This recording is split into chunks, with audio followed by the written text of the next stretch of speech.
Ang liwanag ng araw ay tila hindi kayang tumagos sa makapal na kurtina ng mga alalahanin sa buhay ni Isabel Reyes. 25 gulang pa lamang siya, ngunit ang bigat na pasan niya para sa kanyang pamilya ay tila mas matanda pa sa kanya. Ang bunso niyang kapatid, si Miguel, ay muling nagkasakit at ang mga reseta sa gamot ay parang walang katapusang listahan na lalong nagpapalubog sa kanilang maliit na kita. Ang bawat singko ay kailangang pagkasaluhan. Ang simpleng pamumuhay ay naging isang malaking hamon, isang araw-araw na pakikipaglaban. Isang hapon, habang pinipisil ang lumang cellphone, isang hindi inaasahang tawag ang dumating. Isang boses na formal at kalmado ang nagpakilala bilang kinatawan ng Dizon Corporation. Nag-aalok sila ng trabaho, isang posisyon bilang personal caregiver sa kanilang CEO, si Ginoong Alexander Dizon. Ang sahod? Sapat para sabay-sabay na mabayaran ang lahat ng mga bayarin at magkaroon pa ng panggastos para sa gamot ni Miguel. Napalunok si Bell.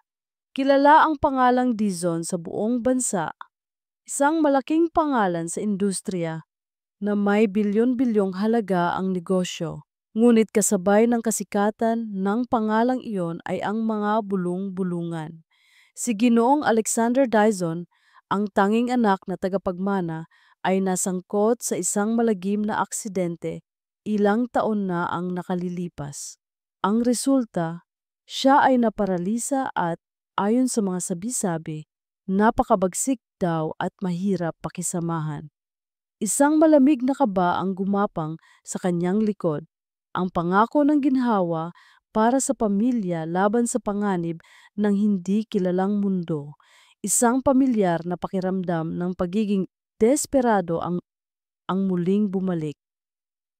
Tatanggapin ko po, mahinang sagot ni Belle. Ang kanyang boses ay nanginginig, hindi lamang sa takot, kundi pati na rin sa pag-asa. Nang dumating ang araw ng kanyang unang araw sa palasyong pagmamay-ari ng mga Dizon, ramdam ni Belle ang bawat hibla ng kanyang kasuotan na tila hindi sapat para sa laki ng gusaling iyon. Ang bakal na bakod ay mataas. Ang hardin ay malawak at perpektong nakatanim.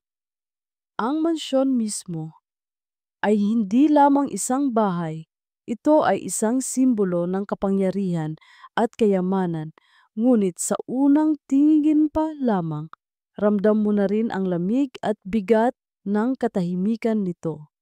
Hiniling sa kanya na maghintay sa malaking sala. Ang mga pader ay pinalamutian ng mga mamahaling pinta at antigo. Umupo siya sa isang malambot na sofa, ngunit hindi siya makapagpahinga. Ang bawat tunog, kahit ang pagbagsak ng alikabok, ay tila malakas sa kanyang pandinig. Maya-maya pa, isang babaeng may tindig na matikas at nakasuot ng mamahaling damit ang lumapit. Nakangiti siya, ngunit ang kanyang mga mata ay tila nagsusuri. Ikaw na ba si Reyes? Tanong nito na may bahid ng pag-aalinlangan. Opo, ako nga po, Isabel Reyes, sagot ni Belle, tumayo mula sa pagkakaupo. Ako si Victoria Dizon, ang aking stepmother. Pakilala nito, ang kamay ay hindi inabot para makipagkamayan. Huwag kang mag-alala, nandito lang ako para siguraduhing maayos ang lahat. Alam mo naman, mahirap ang trabaho mo. Kailangan ng pasensya at pag-unawa. Ang huling salita ay ibinigkas na tila may ibang kahulugan. Naramdaman ni Belle ang tensyon sa pagitan ng mga salita ni Victoria. May kung anong hindi tama sa lugar na ito, isang anino na tila nakabitin sa bawat sulok.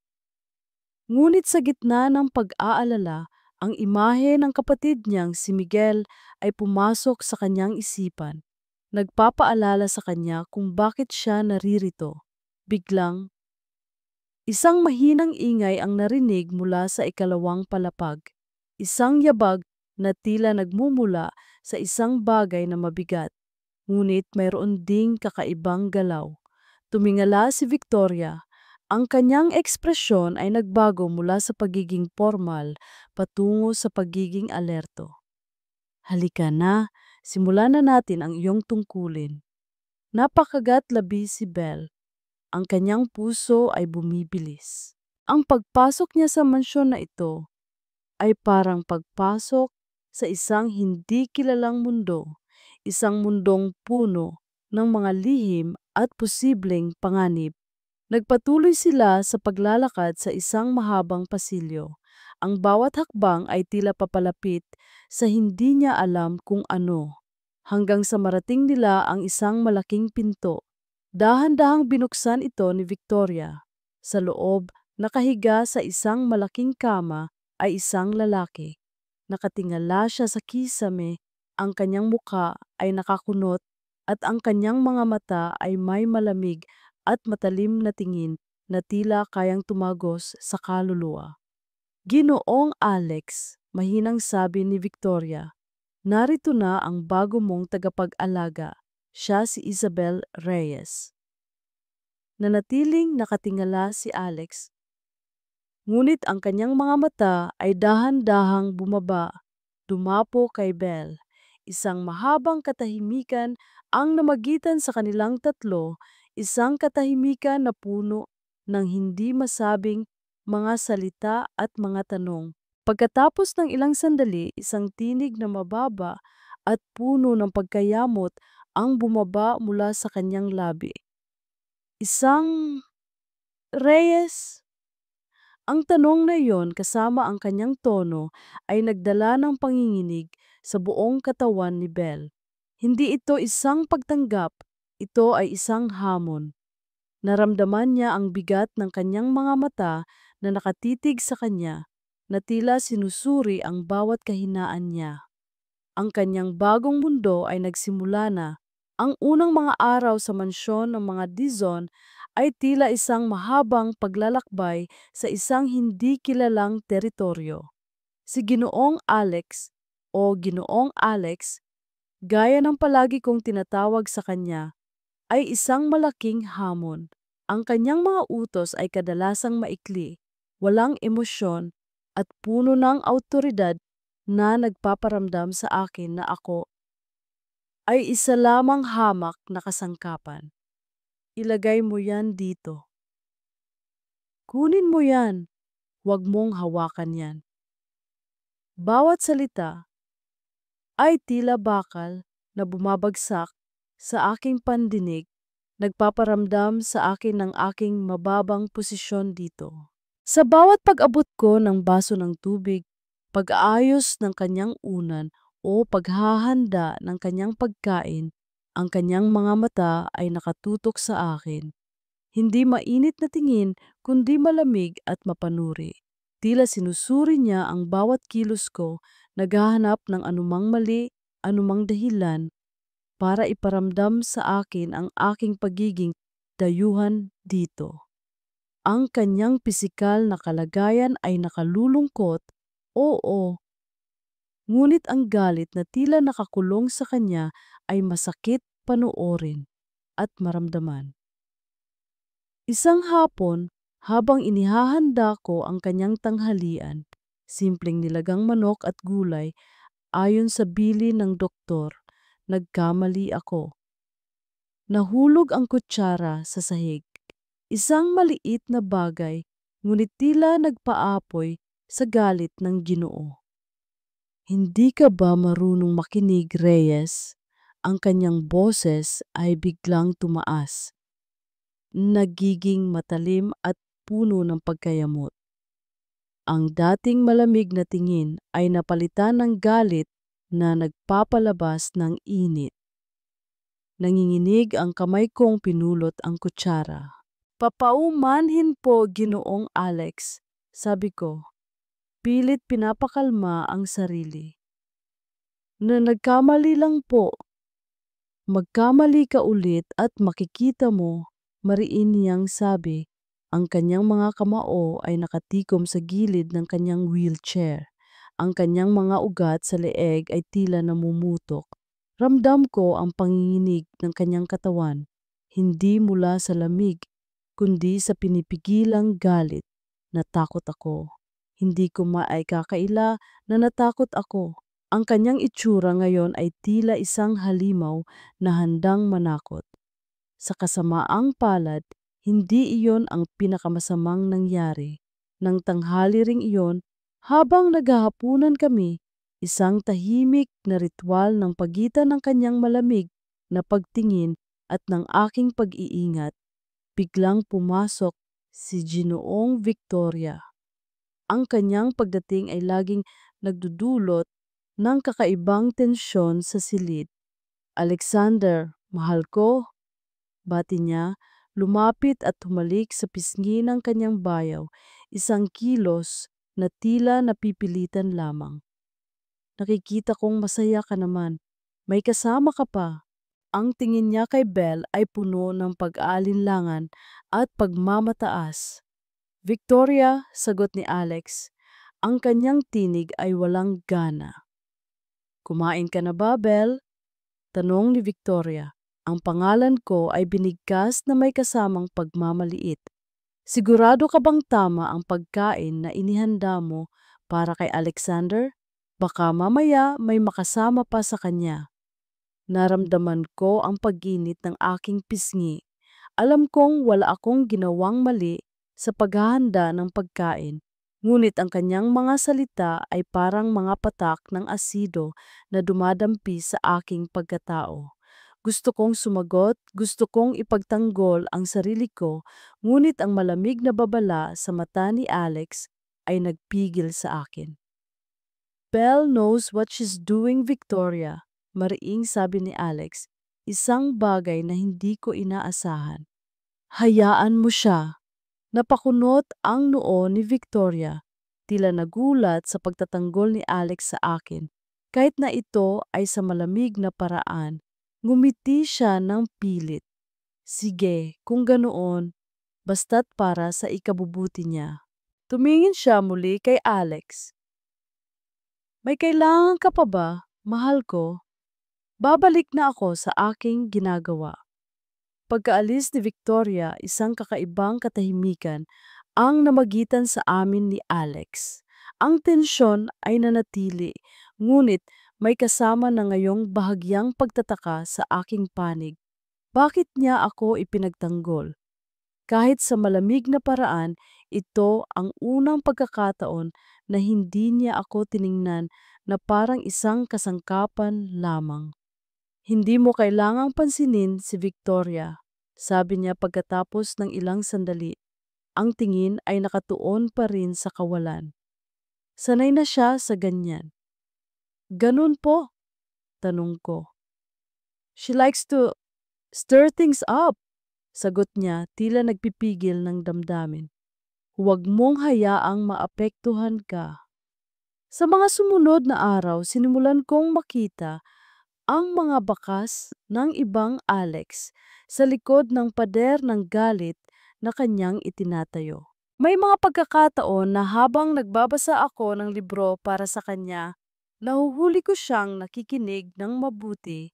Ang kanyang ekspresyon ay hindi na kasing tigas ng dati.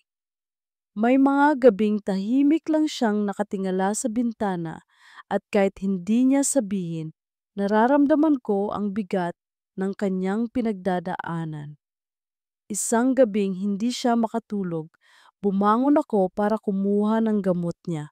Pagbalik ko, nakita ko siyang nakaupo sa wheelchair, nakatingala sa mga bituin sa labas ng malaking bintana. Ang kanyang mukha ay puno ng kalungkutan. Maganda ba? Maganda ba ang mga bituin mula dito, Ginoong Alex?" Mahinang tanong ko, hindi ko napigilan. Tumingin siya sa akin at sa unang pagkakataon, hindi ko nakita ang galit sa kanyang mga mata.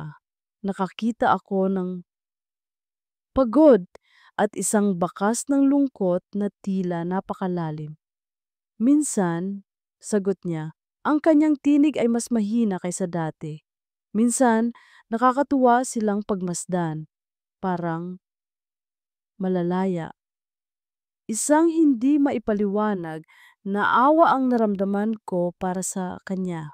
Ang lalaking ito, na tila isang halimaw, ay nagtatago rin pala ng sarili niyang sakit at pagnanais. Ang pagiging caregiver ko sa kanya ay hindi lamang tungkol sa pagbibigay ng gamot o paghahanda ng pagkain. Tila ito ay tungkol sa pagtuklas sa taong nakatago sa likod ng mga pader na iyon. Ngunit ang mga sandaling ito ng pagkakaugnay ay panandalian lamang. Sa tuwing tila nalalapit na kami, palagi siyang bumabalik sa kanyang dating pagiging mailap at magagalitin. At si Victoria, tila laging naroon para ipaalala sa akin ang aking lugar, para iparamdam na ang anumang koneksyon na nabubuo ay dapat mamatay bago pa man ito lumago. Ang mga salita ni Victoria sa telepono na narinig ko kagabi ay bumabagabag pa rin sa akin. Plano, pagpapatalsik kay Belle. Sino ang kausap niya at ano ang ibig niyang sabihin sa mga iyon? Ang imahe ng kanyang ngisi, ang lamig sa kanyang mga mata ay bumabalik sa aking alaala. Dito sa malawak na mansyon na ito, hindi lamang si Ginoong Alex ang tila nakakulong. Tila pati ako ay napapaligiran ng mga hindi nakikitang pader na itinayo ng kanyang stepmother. Ang tensyon sa pagitan namin ni Victoria ay tila mas lumalala sa bawat araw. Sa tuwing magkakasalubong kami, ang kanyang mga mata ay laging naghahanap ng mali sa akin. Kung minsan, hinahayaan niya akong gawin ang aking trabaho ng tahimik. Ngunit sa ibang mga pagkakataon, tila sadya niyang hinahanap ang mga pagkakataon para pahirapan ako. Isang araw, habang inaayos ko ang mga libro sa library ni Ginoong Alex, isang malaki at tahimik na silid na puno ng mga lumang tomo, may napansin akong isang maliit na kahon na nakatago sa likod ng isang malaking libro. Mukha itong luma, yari sa kahoy na may ukit na mga letra na tila hindi na mabasa dahil sa katagalan. Dahil sa pagtataka at marahil ay dahil sa aking likas na pagiging mausisa o marahil ay kamangmangan, kinuha ko ito. Nang buksan ko ang kahon, bumungad sa akin ang ilang mga lumang litrato. Naroon si Ginoong Alex, mas bata, nakatayo sa tabi ng isang lalaking mas matanda na sa tingin ko ay ang kanyang ama. Pareho silang nakangiti, tila masaya at malusog. Mayroon ding ilang mga dokumento, mga sulat na tila galing pa sa opisina ng abogado. Ngunit ang pinaka nakakuha ng aking atensyon ay isang maliit na piraso ng tela, isang piraso ng damit na may bahid ng tila tuyong dugo. Isang malamig na kilabot ang gumapang sa aking likod. "Anong ginagawa mo dyan, Reyes?" Napapitlag ako sa gulat. Nakatayo si Victoria sa may pintuan, ang kanyang muka ay hindi maipinta. Ang kanyang mga mata ay matalim na nakatitig sa kahon na hawak ko. Mabilis kong isinara ang kahon, ang aking puso ay kumakabog ng malakas. Wala po, Ginoong Victoria. Naglilinis lang po ako ng mga libro." Lumapit siya, ang kanyang mga hakbang ay mabagal at may determinasyon. "Ipakita mo sa akin yan." Nag-alangan man, inabot ko sa kanya ang kahon. Tiningnan niya ang mga litrato, ang kanyang ekspresyon ay nagbago mula sa pagiging galit patungo sa pagiging malungkot, bago muling bumalik sa pagiging malamig. Nang makita niya ang piraso ng tela, ang kanyang mukha ay nanigas. "Hindi mo dapat hinahawakan ang mga gamit na hindi sa iyo," sabi niya. Ang kanyang boses ay mas mababa na ngayon, halos pabulong. lalo na ang mga bagay na maaring magdulot ng problema. Ano po ba ang mga iyan, Ginoong Victoria? Tanong ko. Ang aking pagtataka ay nahaluan na ng takot. May kinalaman po ba ito sa aksidente ni Ginoong Alex? Isang mabilis na pagkunot ng noo ang sumilay sa mukha ni Victoria, tila nagulat sa aking tanong, ngunit agad niya itong ikinubli. Wala kang kailangang malaman, Reyes. Ibalik mo na lang yan kung saan mo nakuha at kalimutan mo na ang nakita mo. Ngunit paano ko makakalimutan? Ang piraso ng damit na iyon, ang mga dokumento, ang mga litrato, lahat ng iyon ay tila mga piraso ng palaisipan na nagsisimulang mabuo na naglalarawan ng isang mas madilim na kwento kaysa sa aking inakala. Tila ang aksidente ni Ginoong Alex ay hindi lamang isang ordinaryong aksidente. Nang gabing iyon, habang inihahanda ko ang gamot ni Ginoong Alex, tila mas malungkot siya kaysa dati. Nakatingala siya sa kawalan, ang kanyang mga mata ay malayo ang tingin. May nakita ka ba kanina, Reyes? Tanong niya bigla. Ang kanyang tinig ay mahina. Napalunok ako. Dapat ko bang sabihin ang totoo? Nakita ko ang pagbabago sa kanya nitong mga nakaraang araw. Mayroon akong pakiramdam na maaring siya na ang taong makakapagbigay ng kasagutan. Nakita ko po ang isang lumang kahon sa library. Sabi ko nang may pag-iingat. May mga lumang litrato at isang piraso ng tela. Nagulat siya. Ang kanyang mga mata ay biglang nagliwanag, puno ng hindi maipaliwanag na emosyon. Tiningnan niya ako ng matagal. Tila sinusuri ang aking sinabi. At ano ang sinabi ni Victoria? Tanong niya. Ang kanyang tinig ay nagiging mas mahigpit. Sinabi niya po na wala akong dapat malaman at kalimutan ko na lang daw ang nakita ko. Sagot ko, isang mahabang buntong hininga ang pinakawalan ni Alex. She's trying to hide something, sabi niya, mas para sa sarili kaysa sa akin. Palagi niyang tinatago ang mga bagay na nakakasakit sa kanya o sa reputasyon niya.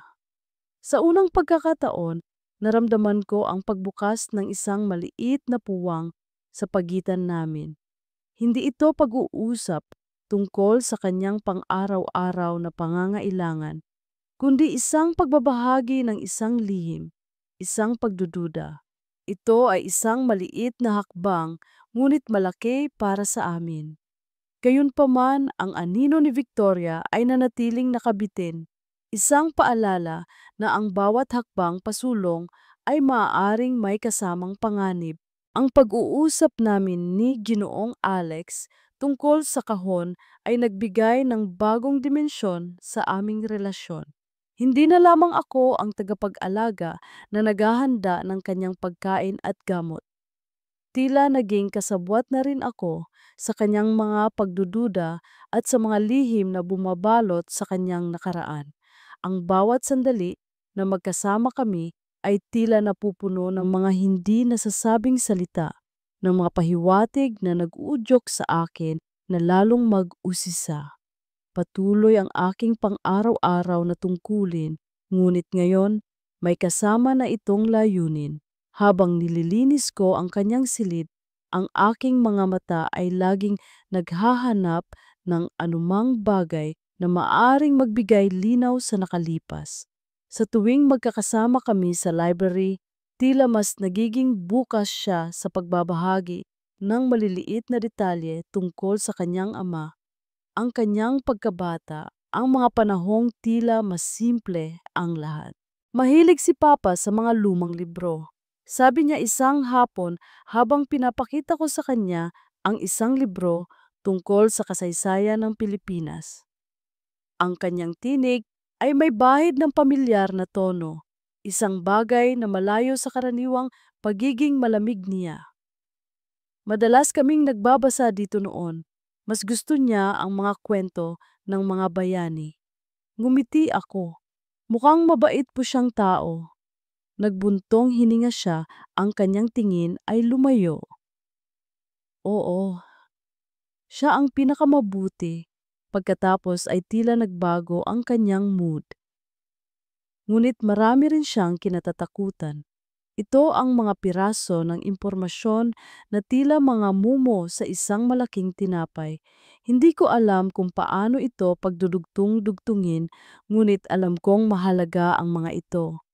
Tila ang dating halimaw sa mansyon ay unti-unting nagiging isang taong may malalim na sugat at kwento. Samantala, si Victoria ay tila mas nagiging mapanuri. Ang bawat kilos ko ay tila binabantayan niya. Kung minsan bigla siyang susulpot sa mga lugar kung saan kami magkasama ni Ginoong Alex, tila nagbabantay.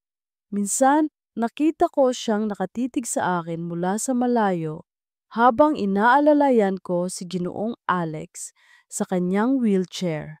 Ang kanyang mga mata ay puno ng pagdududa at tila isang uri ng pagbabanta. Isang gabi, habang naghahanda ako ng tsaa para kay Ginoong Alex, narinig ko siyang kausap ang isang tao sa telepono sa kanyang silid. Hindi ko sinasadyang marinig ang usapan, ngunit ang ilang mga salita ay umabot sa akin. Hindi ko alam kung hanggang kailan ko kayang pigilan si Alex sa pag-alam ng totoo. Sabi ng boses na iyon, tila kay Victoria. Kailangan nating siguraduhin na mananatili siyang malambot para sa ating plano. Nanigas ako sa kinatatayuan ko. Malambot? Plano? Ano ang tinutukoy niya? Ang aking puso ay nagsimulang kumabog ng malakas. Naisip ko agad ang mga salita niya kay Belle, ang pagbabanta na baka may makasama sa pagkain. Naisip ko ang piraso ng tela na may bahid ng dugo. May mas malalim pa bang nangyayari dito kaysa sa akala ko? Pagkaalis ko ng tsaa kay Ginoong Alex, agad akong bumalik sa aking maliit na kwarto. Kinuha ko ang maliit na notebook na palihim kong dala. Sinusulat ko ang lahat ng aking napapansin, ang mga kakaibang kilos ni Victoria, ang mga sinasabi ni Ginoong Alex tungkol sa kanyang ama, mga sampung na naman. Ang mga salitang narinig ko sa telepono. Kailangan kong magkaroon ng ebidensya, kahit papaano.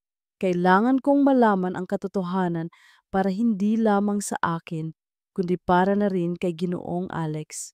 Kinabukasan, habang nag-ehersisyo si Ginoong Alex sa kanyang physical therapy room, isang lugar na madalas niyang iniiwasang pag-usapan. Pinanood ko siya mula sa labas ng pintuan. Nakikita ko ang kanyang pagpupunyagi, ang kanyang pagpapawis, ngunit tila may kakaiba. Tila may kakaiba sa kanyang paggalaw, sa paraan ng kanyang pagtayo. Nagulat ako nang makita kong tila nakatayo siya ng mas matagal kaysa sa karaniwan, kahit pa may suporta. Tila mas matatag ang kanyang mga binti. Ngunit, nang mapansin niyang nakatingin ako, agad siyang bumalik sa kanyang dating pag-upo. Ang kanyang ekspresyon ay bumalik sa pagiging malamig at walang emosyon. Ngunit ang nakita ko, ang sandaling iyon ng pagtayo ay hindi ko malilimutan. Ito ba ay bahagi ng kanyang paggaling o may iba pa? Ang presensya ni Belle sa mansyon ay tila nagbubukas ng mga bintana sa mga silid na matagal ko nang isinara. Ang kanyang hindi natitinag na pasensya, ang kanyang tahimik na pag-aalaga ay nagsisimulang kumalampag sa mga pader na itinayo ko para protektahan ang sarili ko. Ang pagtuklas niya sa kahon ay isang bagay na kinatakutan ko, Ngunit ang kanyang pagiging tapat sa akin, ang kanyang pagtatanong sa halip na paghuhusga ay nagbigay sa akin ng kakaibang pakiramdam. Alam kong niloloko ako ni Victoria. Alam kong itinatago niya ang mga bagay na may kinalaman sa aksidente ko.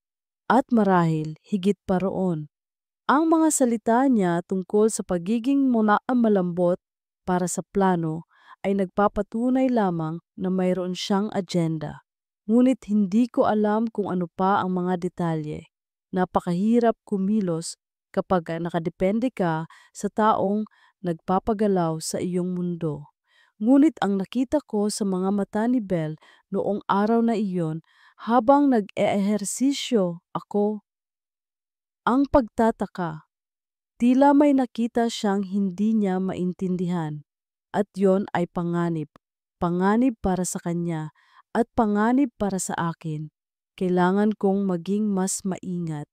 Ang pagpapanggap na ako ay mahina pa rin ay ang tanging paraan para malaman ang buong katotohanan at para maprotektahan si Belle. Ngunit ang pagtatagong ito ay mabigat. Ang bawat araw na hindi ko ipinapakita ang aking paggaling ay isang pagpapanggap. At ang bawat sandali na nakikita ko ang pag-aalala sa mga mata ni Belle, mas lalo akong nahihirapan. Ang pagtatayo ni Ginoong Alex, kahit saglit lang, ay nagpabago sa lahat. Kung kaya niyang tumayo, bakit siya nananatili sa wheelchair? Bakit tila pinipigilan siya ni Victoria na umalam ng katotohanan?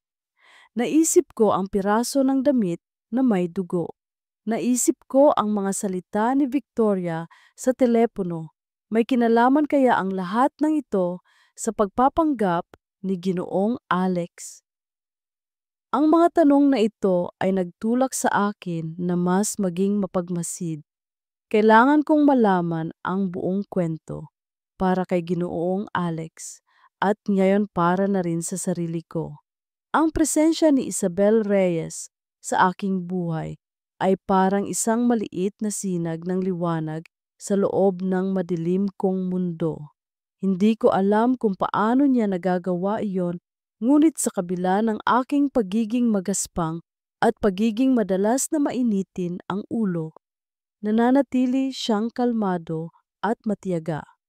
Ang kanyang mga mata na dati puno lamang ng takot ay nagsisimula ng magpakita ng pag-uusisa at minsan tila may bahid ng awa. Ang pagtuklas niya sa kahon sa library ay isang bagay na hindi ko inaasahan. Ang aking unang reaksyon ay galit. Galit sa paglabag sa aking privacy. Galit sa pagbubukas ng mga sugat na matagal ko nang gustong ibaon. Ngunit nang makita ko ang kanyang mukha, ang tunay na pagtataka at pagkabahala na naroon, hindi ko napigilan ang aking sarili. Ang sabihin na si Victoria ay nagtatago ng mga bagay ay isang pag-amin na hindi ko kailanman nagawa sa harap ng sinuman.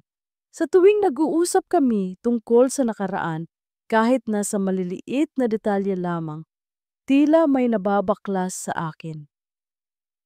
Ang mga alaala ng aking ama, ang mga simpleng sandali ng kasiyahan bago ang lahat ay nagbago, ay nagsisimulang bumalik. Si Belle, sa kanyang tahimik na paraan ay tila nagiging daan para sa mga alaalang yon. Isang araw, habang nagbabasa siya ng isa sa mga lumang libro para sa akin, isang kwentong puno ng kabayanihan at sakripisyo, napansin ko ang isang ngiti sa kanyang mga labi. Isang tunay na ngiti na hindi ko pa nakikita noon. Hindi ito ang kanyang karaniwang pilit na ngiti kapag sinusubukan niyang maging positibo, kundi isang ngiti na nagmumula sa kaibuturan ng kanyang puso. Nakakatuwa po ang kwento, sabi niya, ang kanyang mga mata ay kumikinang. Nakakatuwa pong isipin na may mga taong handang isakripisyo ang lahat para sa iba. Ang sinabi niya ay tumama sa akin, sakripisyo. Hindi lahat ng sakripisyo ay nagbubunga ng maganda, Bel. Sabi ko, ang aking tinig ay bahagyang mas malambot kaysa sa dati. Tumingin siya sa akin, ang kanyang mga mata ay puno ng pagtatanong. Bakit po, Ginoong Alex? Nag-atubili ako. Ito ay isang bagay na matagal ko nang kinikimkim. Minsan, sabi ko, ang sakripisyo ay nagiging dahilan para masaktan ang mga mahal mo o kaya nagiging dahilan para magbago ang lahat ng hindi mo inaasahan.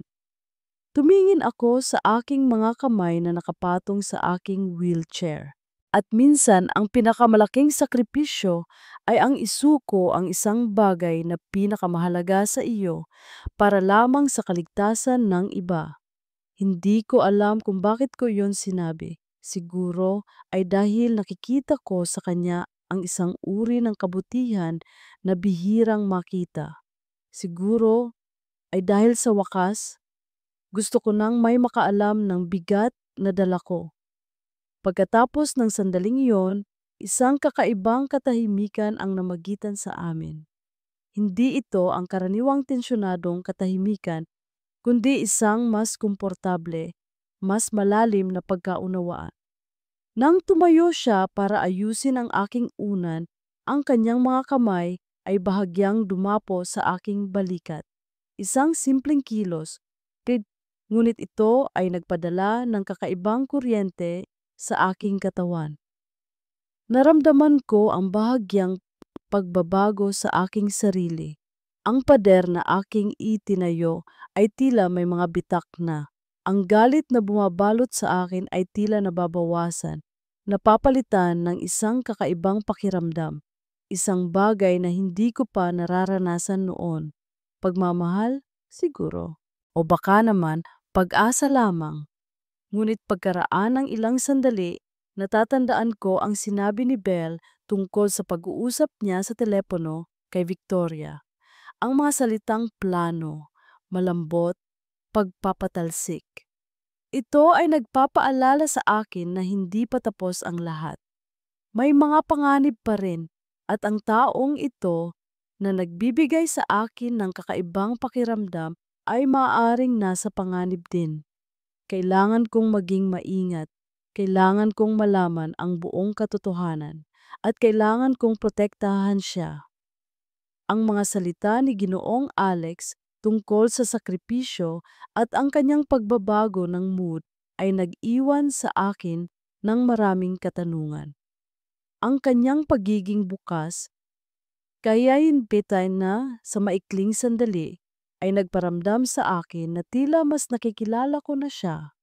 Ang taong tila isang halimaw sa simula ay nagpapakita ng mga palatandaan ng isang taong nasasaktan, isang taong may pinagdadaanan. Ngunit ang mga alaala ng pag-uusap ni Victoria sa telepono ay patuloy na bumabagabag sa akin. Ano ang ibig niyang sabihin sa pagiging malambot? At bakit niya gustong mapatalsik ako?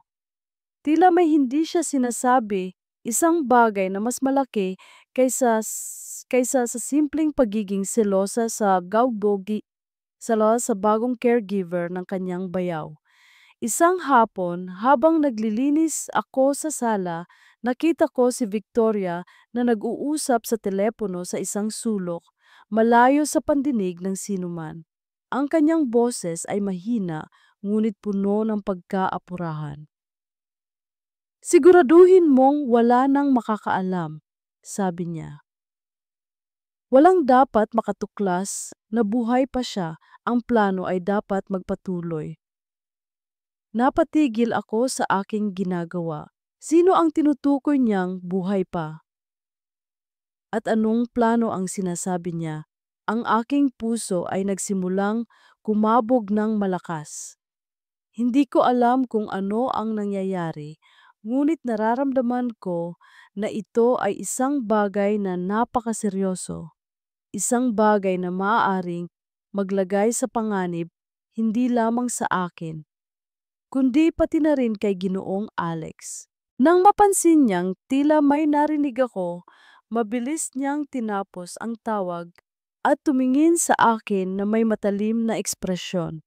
Hindi na lamang pagdududa ang nasa kanyang mga mata, kundi isang uri ng pagbabanta. "Ano ang problema mo, Reyes?" tanong niya. Ang kanyang tinig ay malamig. "Masyado ka bang nagiging mausisa sa mga bagay na hindi mo dapat alam?" Napalunook ako, pilit pinapakalma ang sarili. Wala po, Ginoong Victoria, naglilinis lang po ako." Ngumiti siya ng pilit, isang ngiting hindi umaabot sa kanyang mga mata. "Mabuti, magpatuloy ka lang sa trabaho mo at huwag kang makikialam sa mga bagay na hindi sa'yo." Pagkaalis niya, agad kong kinuha ang aking notebook. Kailangan kong isulat ang lahat. Ang mga salita ni Victoria, ang pagbabago sa kilos ni Ginoong Alex, ang nakita kong sandali ng pagtayo niya sa physical therapy room. Tila unti-unti nang nabubuo ang larawan, ngunit ang mga piraso ay masyadong marami at masyadong nakakatakot. Nang gabing iyon, habang inaalalayan ko si Ginoong Alex, napansin kong tila may kakaiba sa kanyang kilos. Tila mas mahirap para sa kanya ang paggalaw. "Ginoong Alex, maayos lang po ba kayo?" Tanong ko nag-aalala. Tumingin siya sa akin at sa kanyang mga mata nakita ko ang isang bagay na nagpatigil sa aking paghinga. Ito ay hindi lamang pagod o lungkot. Ito ay isang malalim na pagsisisi. "Belle," sabi niya, ang kanyang tinig ay halos isang bulong. "May kailangan akong sabihin sa iyo." Ang mga salita ni Ginoong Alex na "may kailangan akong sabihin sa iyo" ay tila nabitin sa hangin, nalunod sa biglaang malakas na kalabog at mga sigaw na umalingaw-ngaw mula sa labas ng silid. Napatayo kami pareho, ang aking puso ay kumakabog sa dibdib. Ano ang nangyayari? Anong nangyari? Tanong ni Ginoong Alex. Ang kanyang tinig ay nagpapakita ng biglaang pagkabahala. Ang kanyang mga mata ay nakatitig sa pinto. Bago pa man ako makasagot, bumukas ang pinto at pumasok si Victoria. Ang kanyang mukha ay balot ng takot at pagkairita. "Alexander, ano na naman to? May mga tauhan akong nag-aaway sa labas." Tumingin sa akin si Ginoong Alex. Ang kanyang mga mata ay nagtatanong. Hindi ko alam ang nangyayari, ngunit ang biglaang pangyayari ay nagpapatunay lamang na hindi ligtas ang lugar na ito. "Kailangan nating tingnan kung ano yon," sabi ko. Pilit pinapakalma ang aking sarili. "Hindi! Manatili ka dito, Reyes!" sigaw ni Victoria. Ang kanyang boses ay nagmamadali. "Baka mapano ka pa. Alexander, kailangan mong manatili dito. Ako na ang bahala." Ngunit bago pa man makakilos si Victoria, isang bagay ang nangyari na hindi ko inaasahan. Nang tumayo si Ginoong Alex para makita kung ano ang nangyayari sa labas, tila, tila mas madali siyang nakatayo.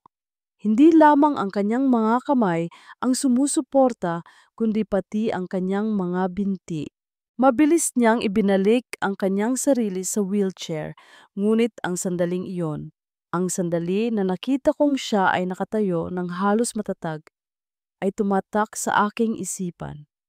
Tiningnan ko siya at sa kanyang mga mata nakita ko ang pag-aalangan at pag-aalala. Tila alam niyang nakita ko ang isang bagay na hindi niya gustong makita ko. Samantala, si Victoria ay nagmamadaling lumabas ng silid marahil ay para alamin ang kaguluhan. Ang pagkakataong ito ang ginamit ko. "Ginoong Alex," sabi ko, ang aking tinig ay mahina ngunit determinado. "Kanina, nakita ko po kayo. Nakatayo po kayo. Tumingin siya sa akin. Ang kanyang muka ay nanigas. Ang kanyang mga mata ay nagpapakita ng halo-halong emosyon, pagkabigla, pagkainis, at pag-aalala. Hindi mo nakita ang anumang bagay, Reyes. Sabi niya, ang kanyang tinig ay puno ng babala. Pero nakita ko po, giit ko, lumapit sa kanya. Paano po? Bakit niyo po tinatago sa akin? At bakit niyo tinatago sa lahat? Napabuntong hininga siya. Ang kanyang tingin ay lumayo. Hindi ito simple, Belle. Kung hindi ito simple, Ginoong Alex, pwede niyo po bang sabihin sa akin ang totoo? Pakiusap ko. Gusto kong malaman at gusto kong magtiwala sa inyo. Nagkaroon ng mahabang katahimikan, tila nag-iisip siya ng malalim. Ang tensyon sa silid ay halos hindi na makayanan. Pagkatapos ng ilang sandali, tumingin siya sa akin. Ang kanyang mga mata ay puno ng pagod at pagsisisi. Tama ka, sabi niya. Ang kanyang tinig ay mahina. Kaya kong maglakad, hindi ako tuluyang lumpo. Napasapo ako sa aking bibig, hindi makapaniwala. Ang lahat ng aking nakikita, ang lahat ng aking naririnig, ang lahat ng pag-aalala ko, lahat ay tila isang malaking kasinungalingan. Pero, bakit? Bakit niyo po ginagawa to? Si Victoria, sabi niya, ang kanyang tinig ay puno ng pait. Siya ang dahilan. Sinimulan niyang ikwento ang lahat. Ang aksidente, hindi ito aksidente. May kinalaman si Victoria. Nagsimula ang lahat ng malaman ni Victoria na may malaki siyang gagawin na proyekto na magpapalakas lalo sa kanilang kumpanya, isang proyekto na labag sa plano ni Victoria na kontrolin ang lahat.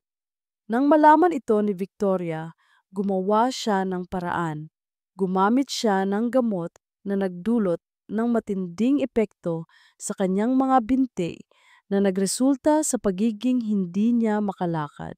Ngunit ang mas masahol pa, ginamit niya ang sitwasyon para kontrolin siya, para palabasin na siya ay mahina at hindi na makakapagdesisyon.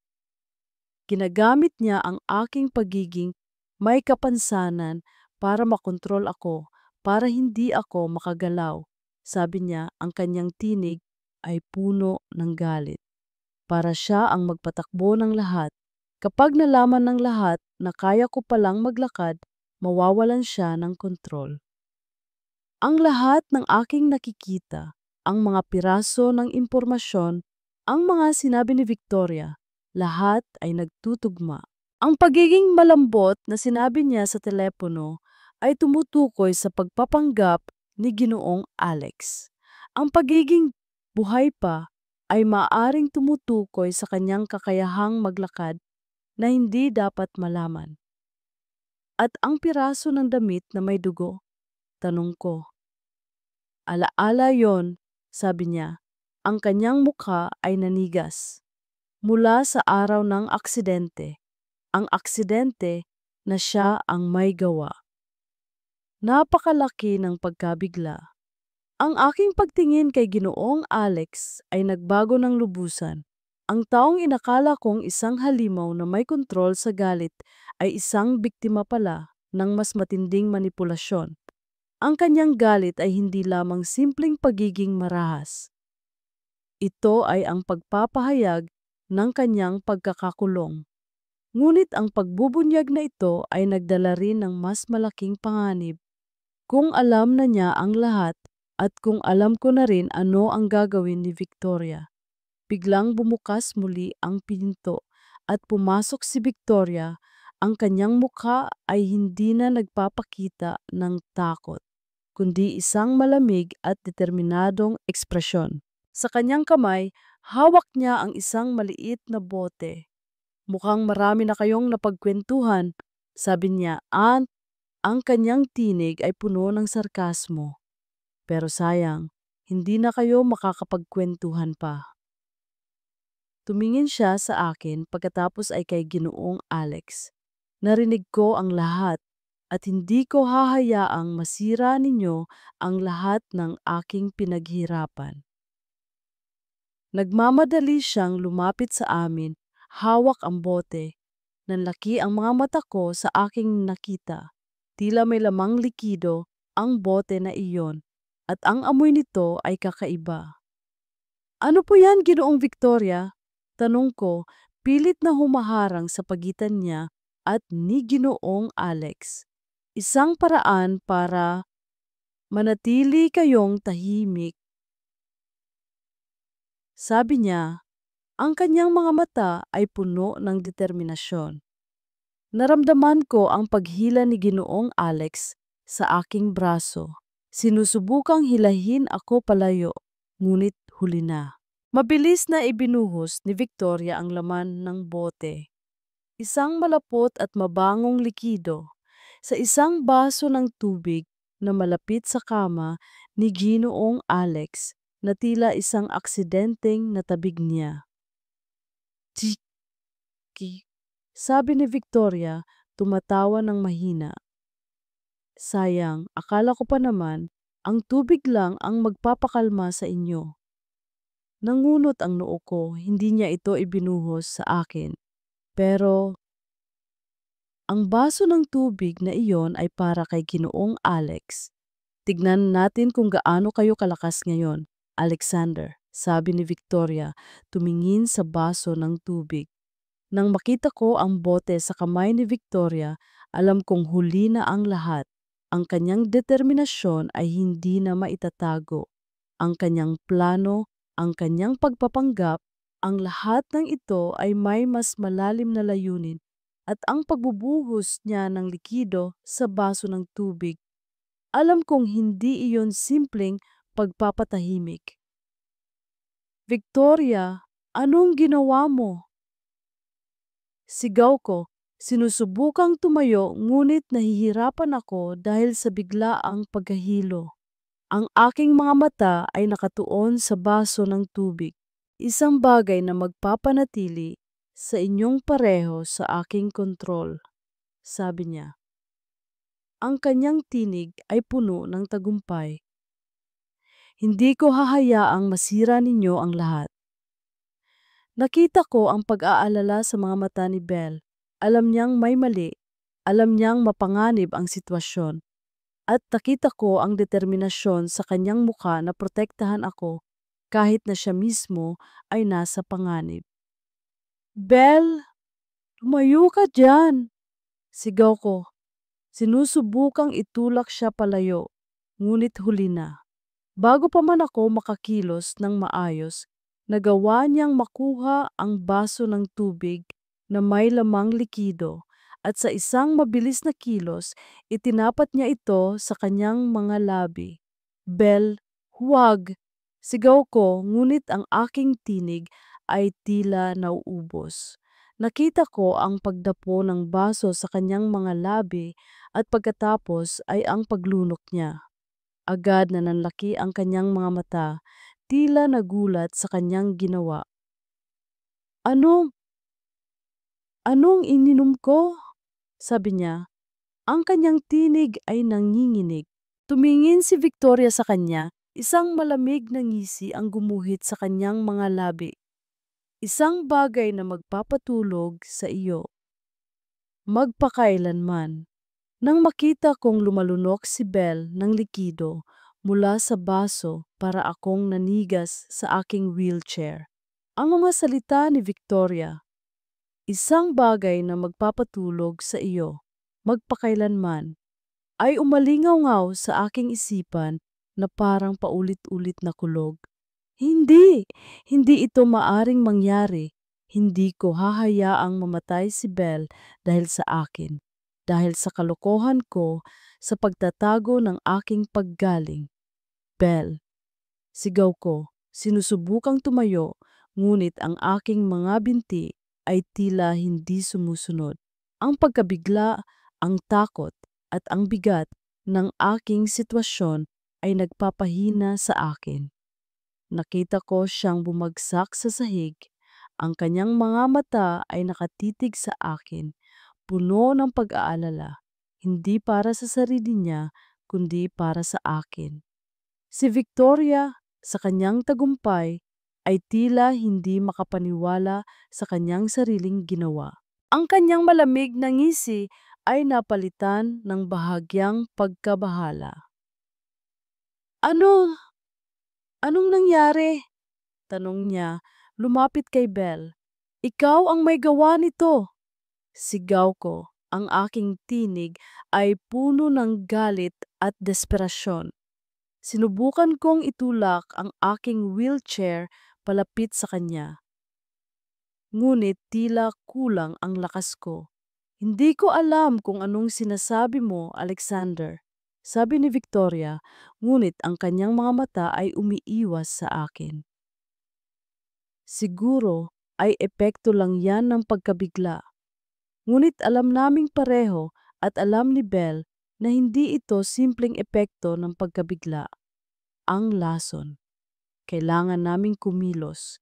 Sa kabila ng aking kahinaan, alam kong kailangan kong maging malakas para kay Belle. Kailangan kong ilabas ang katotohanan. Sa pamamagitan ng lahat ng natitira kong lakas, itinuon ko ang aking tingin kay Victoria.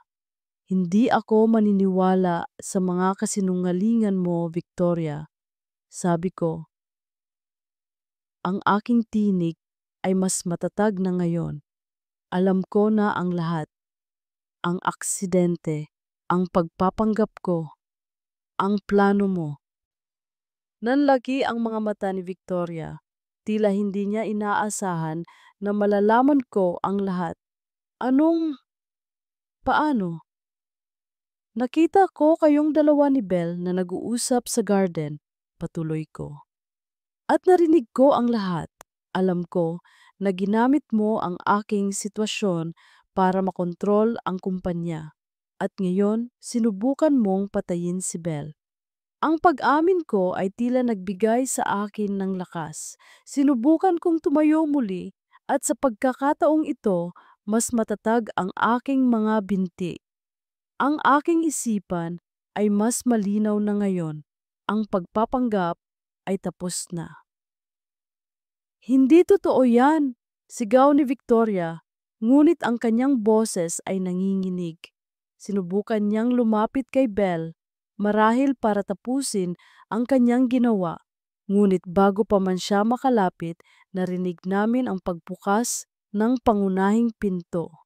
Ilang sandali pa, pumasok ang mga pulis kasama ang isang abogado na pamilyar sa akin, si Attorney Reyes, ang abogado ng pamilya Dizon at ang ama ni Belle. Hindi mo na magagawa yan, Victoria, sabi ni Attorney Reyes. Ang kanyang tinig ay mahinahon ngunit puno ng awtoridad. Nakakuha kami ng sapat na ebidensya laban sa iyo.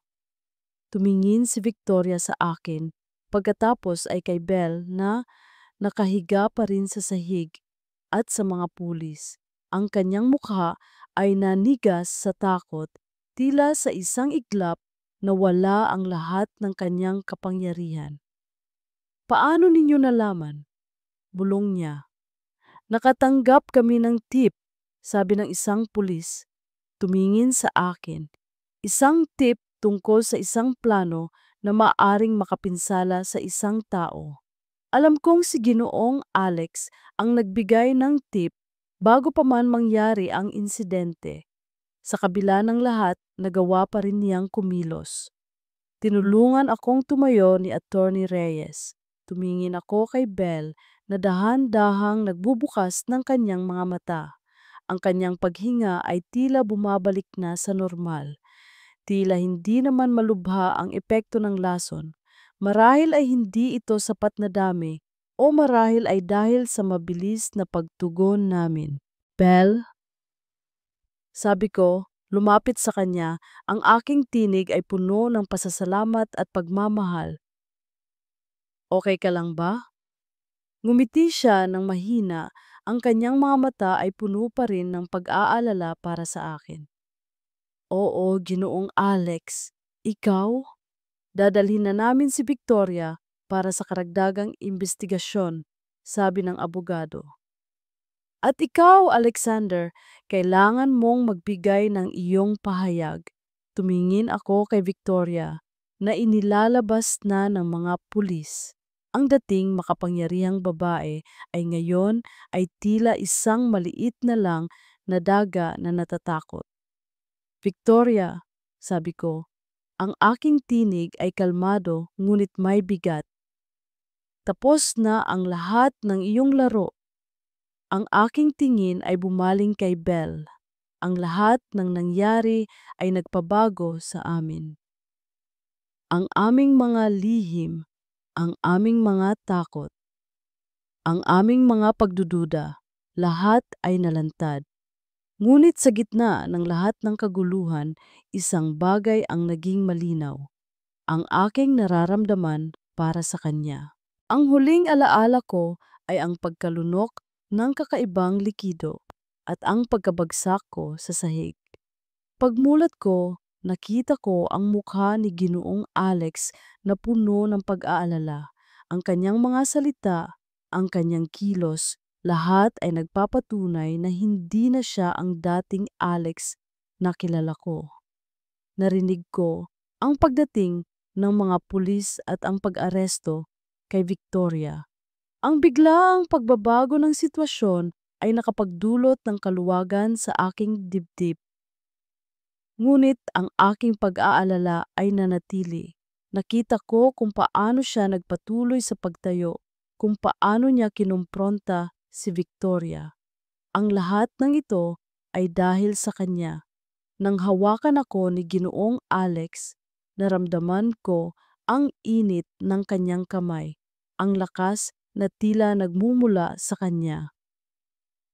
Ang dating malamig na relasyon namin ay natunaw na sa gitna ng lahat ng ito. Belle, sabi niya, ang kanyang tinig ay puno ng emosyon. Salamat sa iyo, kung hindi dahil sa iyo. Kayo rin po, Ginoong Alex, sabi ko, ngumiti ng mahina. Nakatayo na po kayo at nalalabanan na natin siya.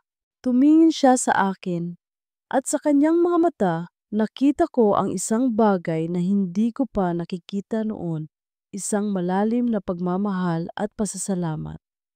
Hindi na Ginoong Alex, Belle, sabi niya. Ang kanyang tinig ay mas malambot na ngayon. Alex na lang, at hindi na ako magpapanggap pa. Napangiti ako. Ang lahat ng pinagdaanan namin ay nagbukas ng daan para sa isang bagong simula. Ang mga anino ng nakaraan ay unti-unting naglalaho at ang liwanag ng katotohanan ay nagsisimulang sumikat. Ang ang mga sumunod na araw ay naging isang blur ng mga pahayag sa pulisya, mga legal na proseso at ang unti-unting pagharap sa bagong katotohanan. Si Victoria ay nasa kustodiya na, ngunit ang kanyang presensya ay tila nararamdaman pa rin sa bawat sulok ng aming isipan. Ang kanyang huling ngisi sa loob ng police station na tila may alam siyang hindi namin alam ay nagbigay ng hindi maipaliwanag na pangamba. Ang pagpapanggap ko na hindi ako makalakad ay tapos na. Ngunit ang paglalakad, kahit na sa tulong ng aking physical therapist, ay nananatiling isang hamon. Ang mga binti ko ay mahina pa, nangangailangan ng mahabang rehabilitasyon. Ang pagharap sa katotohanan na ang lahat ng iyon ay isang pagpapanggap, isang pagtatago, ay mahirap tanggapin. Ngunit mas mahirap tanggapin ang katotohanan na nagawa kong isugal ang tiwala ng mga tao sa paligid ko, lalo na ang tiwala ni Belle. Ang kanyang pagkalunok ng lason ay isang bagay na hindi ko mapapatawad sa aking sarili. Kahit na siya ay nakaligtas, ang alaala ng kanyang mukha, ang kanyang pagbagsak ay nananatili sa aking isipan. Siya ang nagligtas sa akin sa araw na iyon at sa maraming paraan, ang kanyang kabutihan ang nagmulat sa akin sa katotohanan. Belle, sabi ko isang hapon habang kami ay nakaupo sa garden. Ito ang unang pagkakataon na nagkaroon kami ng tahimik na pag-uusap pagkatapos ng lahat ng kaguluhan. Ang kanyang mga mata ay tila may bakas pa ng takot, ngunit mayroon ding pag-asa. Unding, hindi ko alam kung paano kita pasasalamatan. Ngumiti siya ng mahina. Hindi niyo na po kailangang magpasalamat, Alex. Ang mahalaga po ay ligtas na kayo at nalalabanan na natin ang katotohanan. Lumalabanan natin, ulit ko. Ngunit hindi ko alam kung sapat na ba ang ginawa natin. Si Victoria, hindi ko alam kung ano pa ang mga plano niya. Sigurado akong mahaharap niya ang katarungan, sabi ni Belle, ngunit may bakas ng pag-aalala sa kanyang tinig. Alam niya tulad ko na ang babaeng iyon ay hindi basta-basta susuko. Habang kinakausap ko si Belle, napansin ko ang pagbabago sa aking paligid. Ang mga dating tauhan na tapat kay Victoria ay unti-unti nang nawawala, napapalitan ng mga bagong muka na tapat sa akin. Ang mga dokumento sa opisina na dati ay tila hindi ko maintindihan ay nagsisimula ng magkaroon ng kahulugan. Nagsisimula akong masundan ang mga yapak ni Victoria, ang mga transaksyon niya, ang mga kasinungalingan na kanyang itinanim sa loob ng kumpanya. Natuklasan ko na ang plano ni Victoria ay hindi lamang ang kontrolin ang aking buhay, kundi ang isuko ang malaking bahagi ng kumpanya sa isang karibal na negosyante, kapalit ng pansariling yaman. Ang piraso ng tela na may dugo, ang mga dokumento sa kahon, lahat ay may kinalaman sa pagtatakip niya sa tunay na dahilan ng aking aksidente. Isang aksidente na tila may kinalaman sa pagpigil sa akin na malaman ang tungkol sa kanyang mga ilegal na transaksyon. Sinubukan niyang takpan ang lahat, sabi ko kay Belle, habang ipinapakita ko sa kanya ang mga nahanap kong ebidensya. Ang aking aksidente, ang kanyang mga transaksyon, lahat para hindi mabunyag ang kanyang pandaraya. Tumingin siya sa mga dokumento. Ang kanyang mga mata ay puno ng pagkabigla. Sobrang sama niya pala. Masama siya, sabi ko, tumingin sa kawalan. Ngunit hindi siya ang magtatakda ng aking kapalaran. Hindi na. Ang pagharap sa mga ebidensyang ito ay nagbigay sa akin ng bagong layunin. Kailangan kong linisin ang pangalan ng aking pamilya, ibalik ang integridad ng kumpanya at siguruhin na ang katarungan ay magaganap. Ngunit higit sa lahat, kailangan kong bumuo ng isang hinaharap kasama si Belle, isang hinaharap na malaya mula sa mga kasinungalingan at takot ng nakaraan. Ngunit sa gitna ng lahat ng ito, tila may isang bagay pa ring kulang. Ang aking paggaling, ang aking kakayahang lumakad. Kahit na kaya ko na, tila may bahagi pa rin ng aking sarili na natatakot na tanggapin ito. Natatakot na baka kung makalakad na ako, mawala naman ang koneksyon na nabuo namin ni Belle, mawala ang pagtingin niya sa akin na higit pa sa isang mayaman at may kapansanan. Isang gabi, habang kami ay nasa balkonahe, nakatingala sa mga bituin, sinabi ko sa kanya, Belle, nagsimula ako, ang aking tinig ay nanginginig. Kaya ko na ulit maglakad. Napatingin siya sa akin, ang kanyang mga mata ay puno ng pagtataka at pag-asa. Talaga po, Alex? Tumango ako.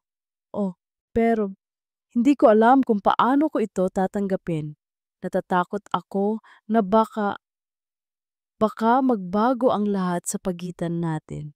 Ngumiti siya, isang ngiti na puno ng pag-unawa at pagmamahal.